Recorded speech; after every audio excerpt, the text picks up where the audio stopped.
Good morning and welcome to the Core Connection. I'm Mira Rubin here with you on Enlightened World Network. And today's topic is regrouping, where sometimes through choice and sometimes through circumstance, we are offered the opportunity to regroup, reassess, realign, recommit, all these words. And it can, while we might even go into it kicking and screaming, it can be a wonderful opportunity to move ourselves in the direction of greater vitality. Hello, Rosalind. I was so hoping you'd be here to join us this morning. It's so good to be here with you. Thank you for the welcome back. I have been on hiatus. I broke my wrist on Christmas Day and then had to have surgery for it. And I've been sort of recovering and learning how to be a one-armed wonder. Actually, I have a lot of mobility in my hand, which is pretty awesome.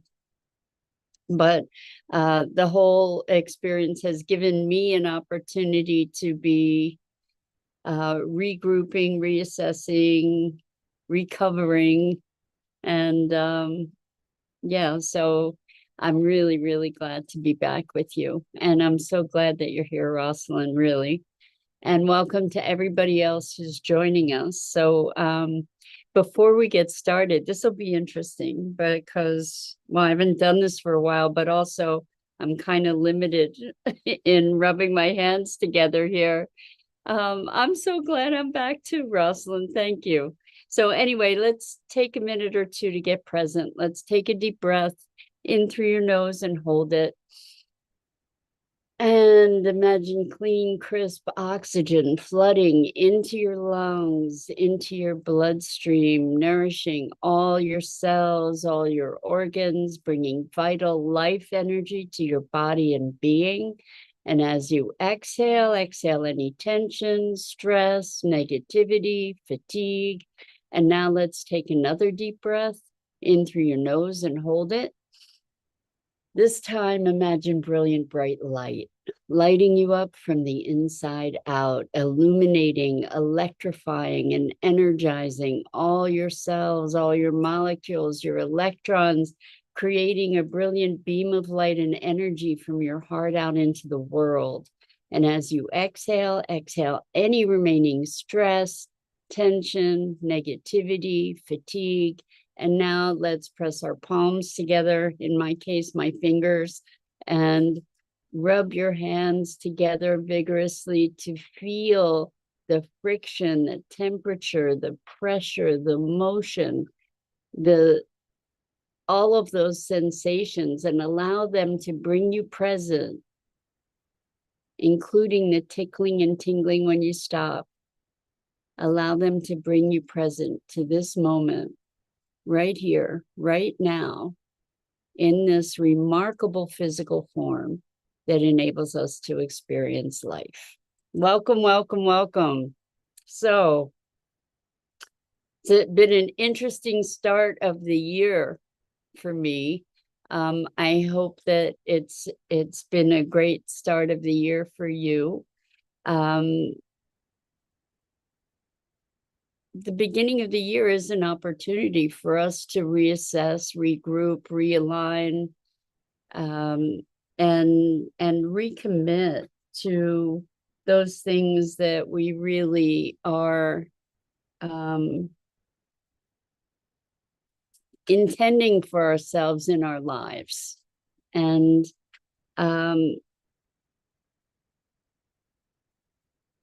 it's interesting. I had an interesting energy work session with someone about my broken wrist right before I went into surgery to facilitate the healing and all.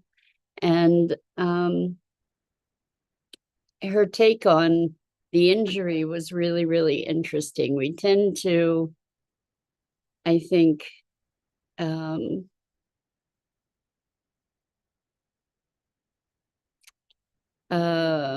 what's the word?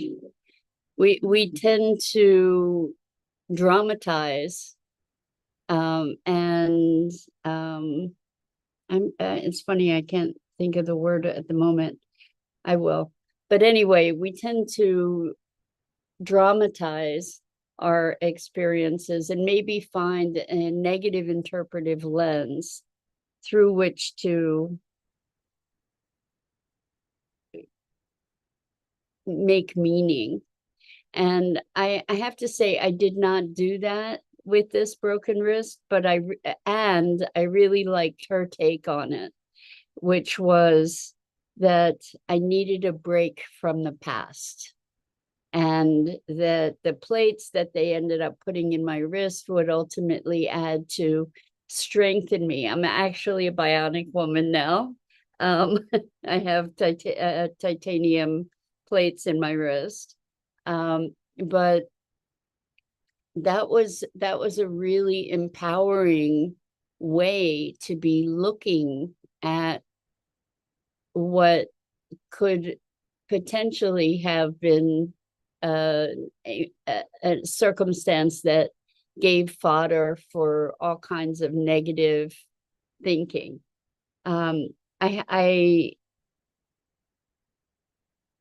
It's interesting to navigate an injury without adding a whole bunch of story to it, right? Without, like, what did I do wrong kind of story to it, or even a story of it, I needed a break from the past, although I like that story, so I adopted it. But this notion of reassessing and utilizing whatever opportunities life throws our way to transform ourselves into growth, into fuller expression, into greater authenticity, greater alignment, greater awareness. So it's been an interesting couple weeks for me to be allowing myself to just not have really any obligations and responsibilities. This January was meant to be my month off in my coaching practice. So the way that I organize my coaching practice is that I do 3 months on with clients, and then 1 month off, and then 3 months on, 1 month off. And January was meant to be my month off, which I use as an opportunity to revitalize, to just re-energize myself and pursue things that I want to do, provided I have the energy for that, which I really haven't up until now. So I want to say that, like, coming back to doing this, to these connections with you all, has been something that I'm really, really appreciating. So I have to say, I appreciated being able to sleep late, even though I didn't. But I recognize now even more how valuable this connection is in the mornings to get me started, to activate me, to allow me to feel connected. It's like a meditation practice would be for someone. It's an opportunity for me to presence myself to you and to whatever our conversation is. And it's just such a gift, even though sometimes I need to rally myself to um, I wasn't really I didn't have the energy for a while after the injury to rally myself. Plus, to put on makeup, I wasn't able to do that, and like to make myself presentable, whatever. But I have to say, it's such a blessing to have this opportunity to be with you and to have these conversations. um it's very enriching to me, and I hope it is to you as well, obviously. But I also recognize this with my clients, that it's a symbiotic relationship. It's not one way by any stretch of the imagination.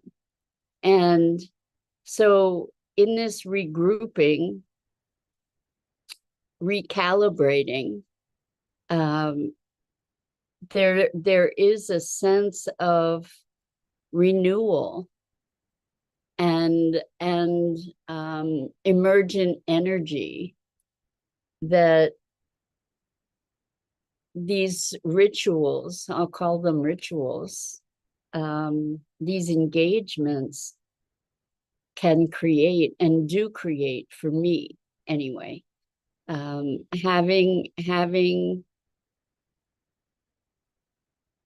the structured connection is really, really valuable. And so with New Year's, one of the things that we do is many of us anyway, sort of assess what's the past year been, what are we looking into for the coming year, what are our intentions and our commitments and our aspirations. And I think I could call that a regrouping. So this is that time of year, and it might even be already, being mid-month. It might be that some of the resolutions, I'm not a big fan of resolutions, much more intentions, but it might be that some of the resolutions are already falling by the wayside. So it's an opportunity to regroup and look at, well, what are our real commitments? Like, what are we really aligned with? What are we really intending? What are the intentions of our heart and soul for this coming year? I know it's an arbitrary marker, but why not use it, right? To say, okay, well, this year, what's it going to be? And my encouragement to you in looking at those intentions and the regrouping is to recognize that we do not have to pull our past along with us. We do not have to take our past and our ideas of our limitations and constraints. We do not have to take them from the past forward and put them in front of us. We do not have to live into those. In fact, one of the things that we might play with is choosing to leave those limitations behind and create something that defies those self-limiting constraints. In other words, to step beyond the boundaries of those all too familiar stories by which we have constrained ourselves and kept ourselves small. That maybe we can choose to step into our greater selves. Maybe we can use this opportunity of regrouping to step into that zone of discomfort, little bit of, or unfamiliarity, maybe that place of a little bit of heart flutter, excitement, anxiety, to like step into being our greater selves this year and being in greater expression, greater commitment to the things that we are committed to, that we're aligned with, that our sense of purpose, our sense of mission, our sense of destiny, even, that maybe we can step up and step into that calling of our heart and soul to say, if not now, when? You know, now is as good a time as any to actually live that edge. It's on these edges of change that vitality resides. It's on that edge of the unfamiliar, the transition points, that life is at its height when we're kind of pushing that. And I don't mean pushing, because I'm not a big fan of the pushing thing, but where we're exploring, where we're actively engaging with that edge, to find our own edge. And as we find our edges, we expand those edges. It just happens naturally as we're moving into that edge and discovery of it. What happens is that we get to one edge and then we can see a little bit further, and then we can move into that edge and we see a little bit further, and we get it in, and it's a progressive, generative experience to expand into our fuller expression. And to look at what that means. And of course, we make the meaning ourselves, right? So in terms of examples, one of the things that my foundational commitment is to be elevating consciousness for myself, for the world. Obviously, I'm not doing that single-handedly, but in alignment with all kinds of other folks who have a similar commitment to collectively wake up and to create a world that is rich in the potentials we know are possible, the potentials for goodness and peace and connection. And so anyway, to raise consciousness. So part of that is to be able to reach more people. And so reach more people, engage more people in that endeavor, in that collective, to be bringing us together, to be recognizing one another, to be partnering together in this evolution. And that can look many, many different ways. The thing about this kind of intention, or so many of us want to be serving, right? Serving the world, serving this greater purpose, this greater awakening. And the thing about that service is that we get to choose to do it in such a way that actually lights us up. Not that is struggling or suffering or martyring ourselves or compromising ourselves or overpowering and muscling and strong arming ourselves, but to be finding a pathway that is enlivening, invigorating, rewarding, stimulating, exciting, the things that make our heart sing.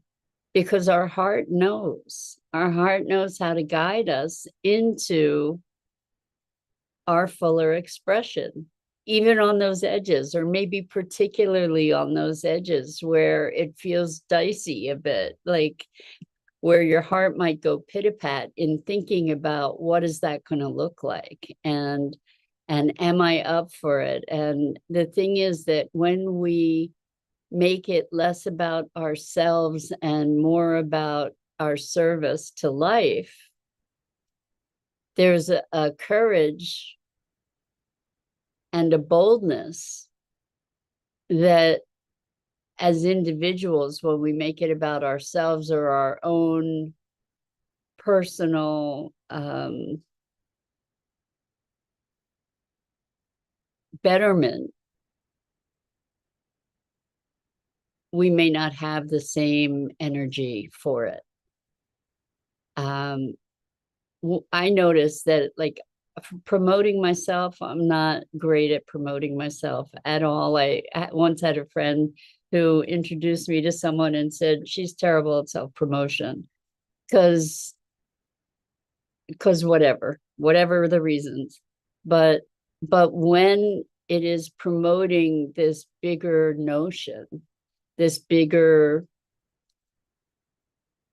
commitment, this bigger purpose of awakening, of collectively elevating ourselves and each other, I can promote it because it's not about me. It's about all of us together collectively and what's possible. And I invite you to look at how that kind of calling, I guess we're talking about purpose here. I invite you to look at how that kind of calling can call you into becoming more than you know yourself to be. That kind of calling can call you into facing fears that you couldn't get yourself to face alone if it were just about you.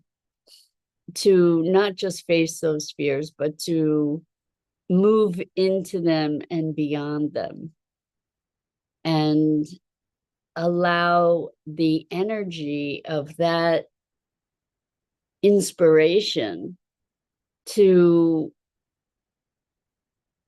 power you, to empower you, and to power you into the expression you came here to be. Just the conversation of that is enlivening. Let's make this the year of purpose. Several friends mentioned to me that they choose a word for the year as sort of the theme of their year. And I was looking at that for myself, like what word or words would I choose? And I had thought fulfillment. And then it struck me. So Rosalind says virtues to live by. Could be virtues, could be intentions. The word that came up for me was miracles. That for me, this is a year of miracles, that's my intention. And part of that is not just to manifest miracles, but to recognize the miracles that surround me, us, all of us, all the time, like to live in the space of the miraculous and to be recognizing that miraculousness throughout this year, and to open myself to those occurrences and conditions and circumstances and opportunities that are so beyond perhaps my ability to conceive, that they register as miraculous in all the most wonderful ways. And so that challenges me to step into a different state of being. And I invite you to look at, if you're going to maybe entertain this exercise of choosing a word for yourself for the theme of the year, that you choose a word that calls you forward, that calls you to go beyond who you currently know yourself to be, that calls you to grow into it in a way that increases your vitality and your connection and your enthusiasm for living and for serving, and